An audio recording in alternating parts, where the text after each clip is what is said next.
Jiang Wuxiang started to observe our boy, cracked his fingers, and with a smile decided to go with him. If Chu Jiang was in danger, it was the duty of the Jinganan team to help. Ying Zan's eyes began to shine with joy, and with a smile, he mentioned that he was also going to help Jiang. Jia Shanyu's attention was fixed on Jiang, and her eyes widened with determination. She clenched her fist and said that if any of them had problems, it was everyone's duty to help. Upon hearing this, Jiang turned towards them and remained silent. He could not believe that they were willing to help him. Zhu Wenji began to stare at our boy in silence. Jiang's eyes began to shine with joy, and with a smile. He thanked them all from the bottom of his heart. With a serious gaze, Zhu Wenji extended his hand, making the hologram of a powerful monster appear. He revealed that the city was being attacked by a beast tide and even the strongest warriors had little chance of surviving, much less young geniuses like them. He mentioned that they still had a bright future, asking if they were truly willing to go knowing they were going to die. The eyes of the lilac-haired woman widened with concern. She placed her hand over her chest, knowing that this battle was not the most suitable for her. Beside her was Hua Yanfei. His eyes widened in fear, making him unable to avoid swallowing hard and becoming nervous. Little by little, many of the geniuses began to feel afraid, knowing that being weak would only slow down the others. For Ying Zan and the others, it was a shame for the capital to have such companions as them. With an angry gaze, he gave orders for those who were cowardly and weak to leave since otherwise they would only be a burden on everyone else. Many of the geniuses, including Hua Yanfei, turned their backs on Jiang and the others and left. Seeing this, Zhu Wenji asked if Jiang really wanted to go save Chu Jiang. Our boy's eyes widened with determination.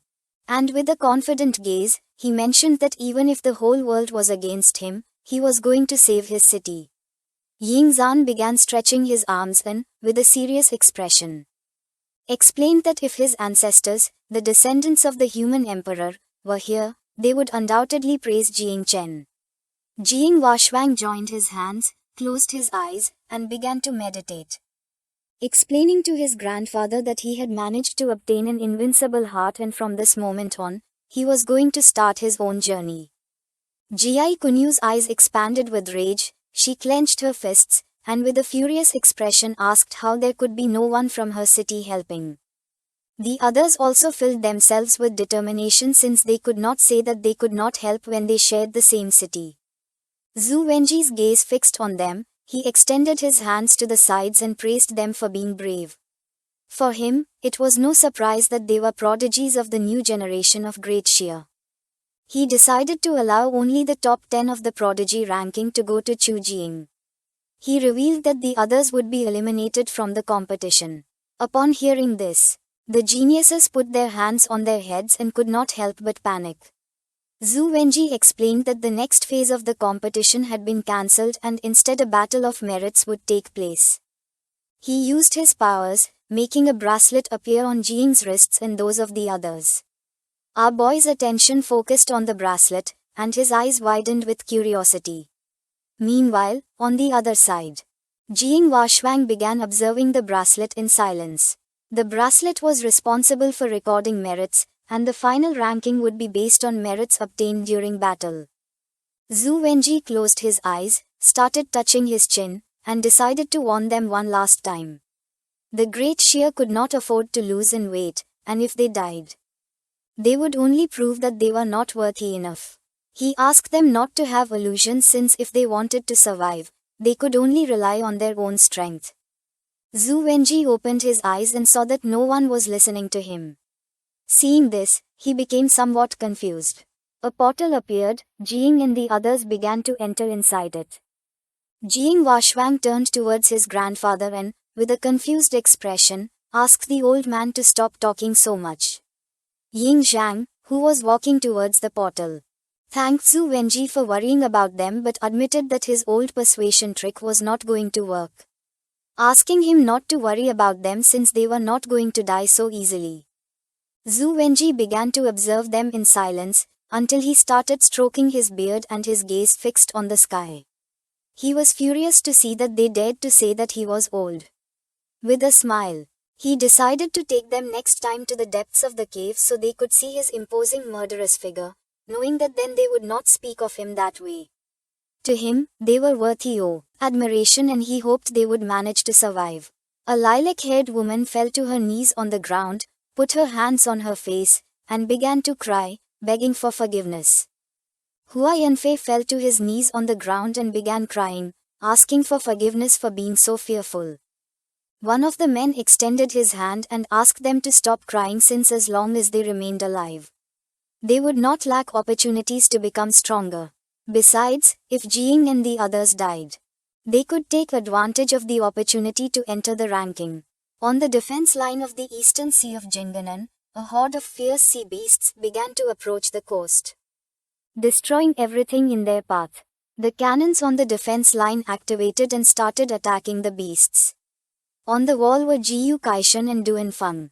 Jiyu Kaishan's attention was fixed on the beasts, realizing that this tide of beasts seemed endless and that something was not right.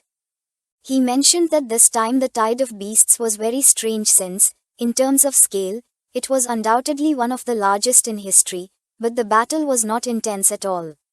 Duanfeng, who had his arms crossed, began to observe the beasts and asked if this was a distraction.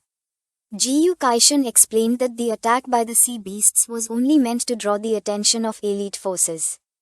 Duanfeng supported his knee on the ground and with a suspicious expression realized that the enemy's target was another.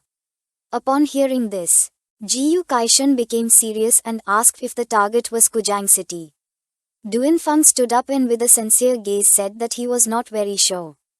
Since in addition to the forbidden zone of marine beings and the rebellion in the caverns, there were 5 more cities of Great Shear that were being attacked by beast tides. All being small remote cities, far from the main bases. Jiyu Kaishan's attention was fixed on him, he became curious and remained listening in silence.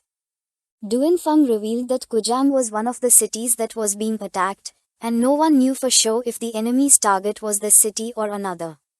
While the cannons were attacking the beasts, Duanfeng revealed that Zunji had sent a message saying that Jiang Quan and the others had teleported from the main base of the Kaluo war zone to City Yi in the Jinganan war zone.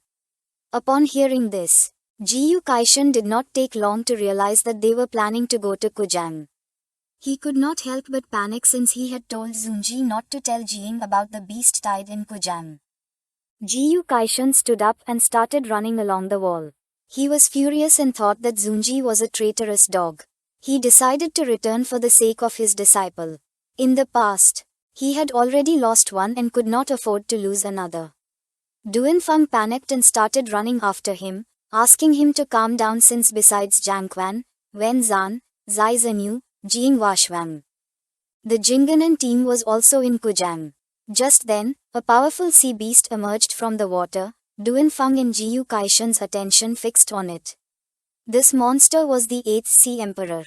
And now that it had appeared, Jiyu Kaishan could not leave since if the defense line broke, Jinganan would face a great calamity. The beast prepared to attack. Jiyu Kaishan jumped up, drew his sword and decided to kill it. At the same time, in the city of Kujang, the warriors created a shield around the city. The tide of monsters began to attack the barrier, little by little creating small cracks. The commander of the troops, Yin Hengying, extended his hand toward the beasts and with a determined expression gave the order to all battalions of Kujang's defense legion to come with him and help close the breaches in K barrier, making it clear that if he died, the captain would take his place, and if the captain died, the lieutenant would take his place, and if the lieutenant died, the sergeant would take his place. The number of casualties did not matter since what was most important was buying time for the warriors in the rear. Outside the city, several beasts tried to attack Ji Gang, but he drew his sword and finished them off without much effort. While Aunt Tang's eyes were shining with hatred, she jumped and delivered a powerful kick to a flying beast, splitting its body in half. Chu Buling activated the celestial armor, making his body more muscular, without much effort. He caught a beast and using his strength split its arm in half. Shaoqi extended her hands, and her eyes began to shine with seriousness. She applied the buff of the sacred light on Chu Buling and asked him not to lower his guard since a devouring crow was behind him.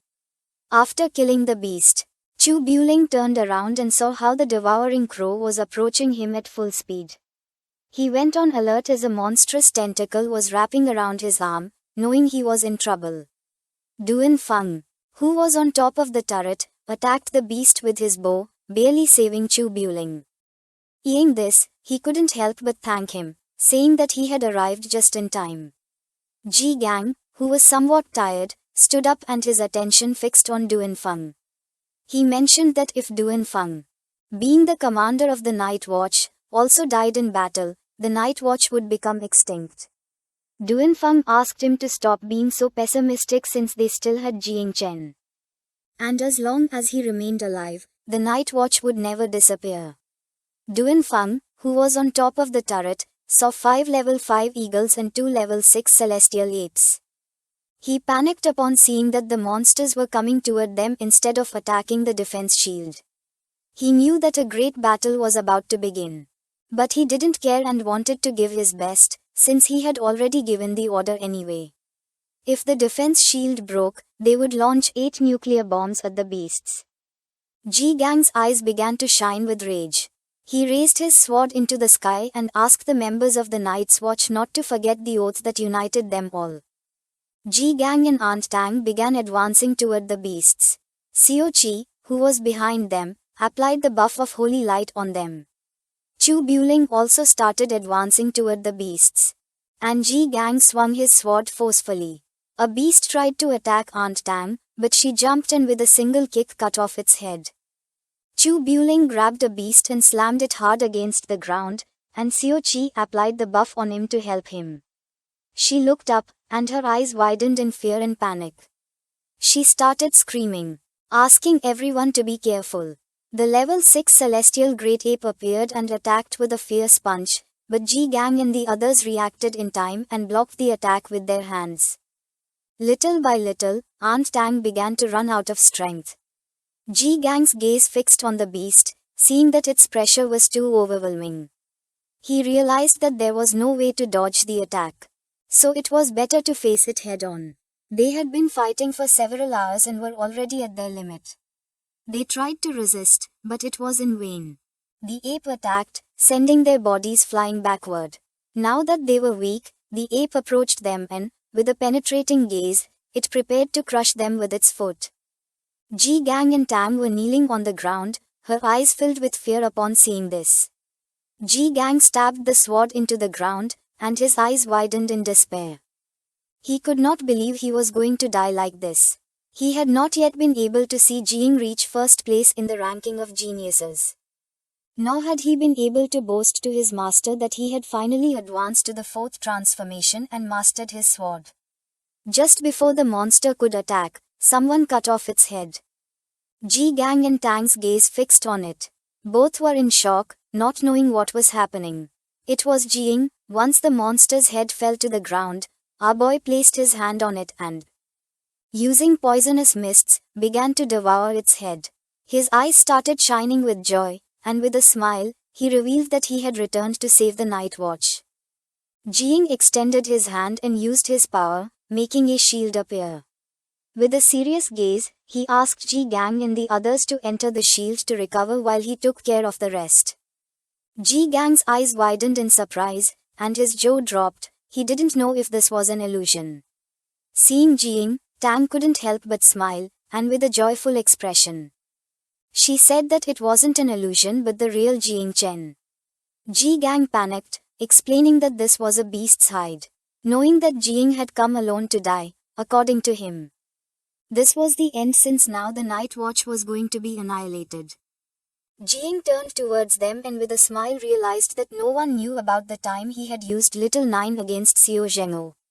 Little by little, the poisonous mists began to devour the ape's corpse. Our boy turned towards the corpse and asked Ji Gang and the others not to underestimate him, advising them to pay attention. Everyone's attention was fixed on the corpse, realizing that this was the power of the Calamity 9 miasma wings. This is the end of the video. If you guys want to see the next part, so subscribe to our channel, share the video. and like.